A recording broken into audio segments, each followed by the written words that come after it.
Hey BookTube, it's time to wrap up May.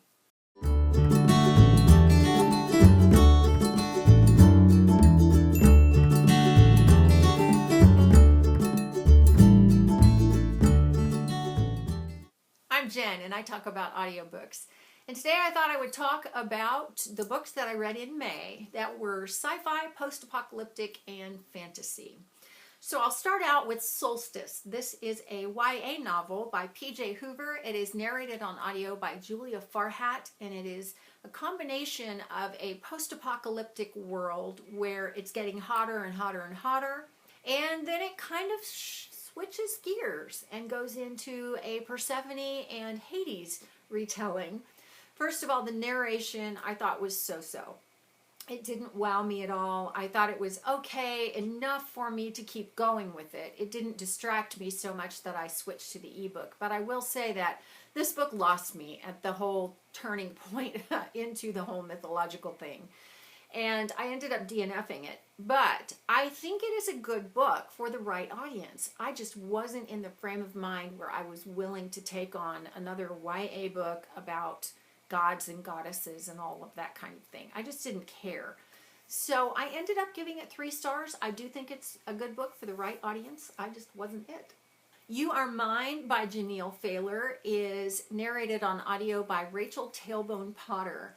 This is a book that's set in a world kind of like the Old West or pioneer days. And the whole world is populated by warlocks, and they regard women as property. And so we follow a young woman who is sold to be married off to a man. The guy that she becomes engaged to, who buys her, is in a tournament, and he ends up getting killed by a warlock from another country. So that warlock inherits everything that he had, including this girl. And so then it's the story of her trying to figure out what he's doing in the way that he treats her, because he's from a country where women are equals. If you are a feminist, you will not like this book at the beginning, and I'm not sure you'll like it at the end. But it is very empowering in that this girl does kind of come into her own, and it has a very positive ending. So the book was narrated by Hightail-Potter, and I didn't really care for her narration. There were too many times when I would get pulled out of the story because of something that I would hear her say and think, that's not the way it would have been said. Just the atmosphere in general. I just did not feel like I was immersed in the world. So I switched over to the ebook and finished it that way. 3 stars from me, and I wouldn't recommend it on audio. I would pick it up as an ebook or in print. I finally finished up the Selection series with The Crown by Keira. On audio, this is narrated by Brittany Presley, and I have nothing but praise for Brittany Presley as a narrator. I think she did an excellent job with the whole world. I was completely captured, and to be honest, I'm so glad that I'm finished with this book and this series, because as irresistible as it's been just to find out who they pick, I really don't care. And I ended up giving it 3 stars, and I will say this for Keira. She is nothing if not engaging as an author. She will draw us in and keep us riveted, just dying to find out what happens, even though her characters aren't terribly likable, and I didn't think that the plot was much of a plot. Things happened way too fast. I have a lot of criticism for the book, but suffice it to say that it's done. Now I don't have to read the series anymore, and I did pick up one of the novellas called The Favorite, and I also read that. That's narrated by Ariel, DeLisle, and it follows a couple of secondary characters from the first 3 books. Both of those got 3 stars from me. Rebel of the Sands by Alwyn is a debut novel that just came out. On audio, that is narrated by Soneela Nankani. It's an odd combination. It's set in the desert, kind of like the Sahara, that kind of a desert. But it follows a girl who is a sharpshooter with a gun. And so you kind of get a little bit of an Old West feel. It's got a genie element going on, and basically it's this girl, an Amie, and a guy that she meets named Jin, and they're on the run. So the whole book is them running away from bad guys and them becoming involved in a rebellion. And I started this on audio. I couldn't stand the narrator. She has kind of a high voice, and she made no distinction with the voices. Little bit of emotion, but not overly. So I was not in the world at all. So many, I mean, sentence to sentence, I got pulled out of the story. And I really hate that because it really colors my opinion of the story. I switched over to read this as an ebook, and it took me a long time to do because I just didn't have time to sit down and pick up my e-reader. So I ended up giving this one 3 stars, but I think if I were to go back and reread it in print, I might up that to 4 because I think it's a good story. It has a lot of good action and it has a lot of good characters, but my experience with it just did not start off on the right foot. So if you're going to read this book, I would read it in print, and I would not listen to it on audio. Into the Dim by Janet B. Taylor is narrated on audio by Amanda Ronconi, yet another new YA novel all about time travel. And this is being marketed as Outlander for the YA crowd. And I can see how they get that, but it's a really very different from Outlander. There is no accidental falling through time. This is very intentional. And while it has likable characters, it's a pretty predictable novel, and it does take you back to the days of Eleanor of Aquitaine, back to the Middle Ages, and it was okay. I thought, you know, as YA books about time travel go, it was pretty standard. The narration by Amanda Ronconi was spectacular. She is so talented and perfect for this kind of a novel. Her voices for the characters were spot on. The world was engaging and encompassing in terms of me being immersed in it as a reader. So I really enjoyed that, and I think actually her narration made the book better. So I ended up giving that one 3 stars. Ruined is the first in a new series by Amy Tintera. This is a fantasy series. It's narrated on audio by Emily Rankin, who, again, like Amanda Ronconi with Into the Dim, she made this all the better.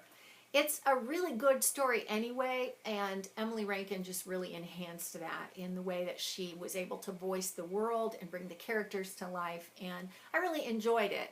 This is a world where you have M, and M is part of the Ruined. The Ruined is a race of people that used to be in control of this particular world, and they mistreated all the humans and kind of lorded their powers over them. And now the humans are in control, and they are hunting down the Ruined and torturing them and killing them.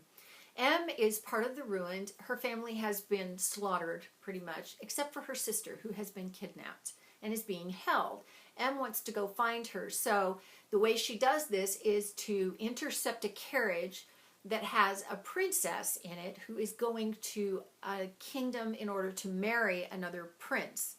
Well, M kills this princess and then impersonates her. So she arrives in the kingdom, she marries the prince, and she begins to struggle with her feelings about him and the fact that she's lying to him, and then the brewing rebellion. And so it's an interesting story, got a lot of good action, and a very likable main character who I have to say was very entertaining in that every time she would walk into the room, her mental inner dialogue was always who she was going to kill and how she was going to do it. And overall, I really enjoyed the story. I thought Emily Rankin really brought it to life well, and I ended up giving it 4 stars.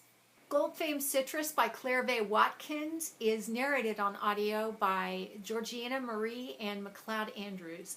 This is a post-apocalyptic book about the western U.S. having completely dried up, and a couple of very dislikable characters who live there. They take custody of a baby, and then it becomes the story of them getting involved in a group that is completely wacko. And you know what? Here's what I have to say about it. I didn't like the characters, I didn't like the setting, I didn't like the story, but it's really well told, and it's really well narrated. It is exceptionally well narrated. I felt so immersed in the world, and I hated it because all I wanted to do was go get a drink of water. It's so dry, and it's just not pleasant at all. It was not a pleasant experience to read this book. So I ended up giving it 3 stars because I didn't like anything about it, but I think it's really well done. So yeah, take that for what you will. It's adult, post-apocalyptic, so there you go. I was very fortunate to receive an audio copy of The Last Star. Penguin Random House Audio was provided that to me, so full disclosure there. I ended up going ahead and getting the book in print because I did like it somewhat. I have done a full review on this entire series, so I will just direct you there, and I will tell you that I gave the book 4 stars. I didn't like the ending at all. And now for the really good stuff. A Court of Mist and Fury by Sarah J. Maas is the second book in the Court of Thorns and Roses new adult series, which is fantasy. And on audio, this is narrated by Jennifer Ikeda. Jennifer Ikeda is fantastic. The woman is so talented as a voice actor. I've said this before about other books that she's narrated. She's just so dang talented. It's amazing. She is able to really bring characters to life. She gives voice to them individually, right in line with the way that they're written. Really a pleasure to listen to. I was completely immersed in the world, and I thoroughly enjoyed it. Now, I was not a huge fan of A Court of Thorns and Roses. I thought it was okay. I didn't really care for the main character very much. I thought she was kind of impulsive and she made dumb decisions, and I just didn't like her very much. So it did get good at the end. I thought it was a really, really great sequence of events that happened at the end. And again, this is new adult fantasy rather than YA, so there is a lot more violence and there's a lot more adult stuff going on. So A Court of Mist and Fury, I did not hold out high hopes for this. Wow. What a surprise. This book blew me away.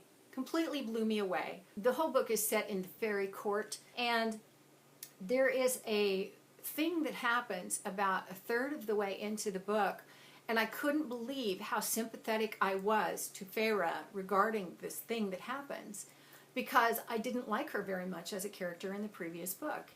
And I felt so bad for her. I thought that it really moved me in the way that Sarah J. Maas wrote this event and this character's response to it. And so the book then continues from there, and things really start to change. And by about the 75% mark, the whole thing just blew me away. And I had to laugh. I thought Sarah J. Maas is sitting there and shaking her head with a smile and going, I told you it would be good. She knew this all along. She knew that all of us, when we were saying, well, I don't know if I like A Court of Thorns and Roses, I know she was sitting and thinking, just wait, just wait. And of course she was right. So really, really loved this book. Like I say, it totally blew me away, and then I ended up giving it 5 stars, and I can't wait for the next book. I have to mention a review that I saw Trina at Between Chapters do about this book, and I really have to recommend that you go watch it, because I think she did an amazing job in drawing out so many great new adult themes that happen in this book that happen in new adult contemporary books. I was really surprised when I watched her review to see her draw these parallels, and I really think she did an excellent review, and I would highly recommend that you go watch that.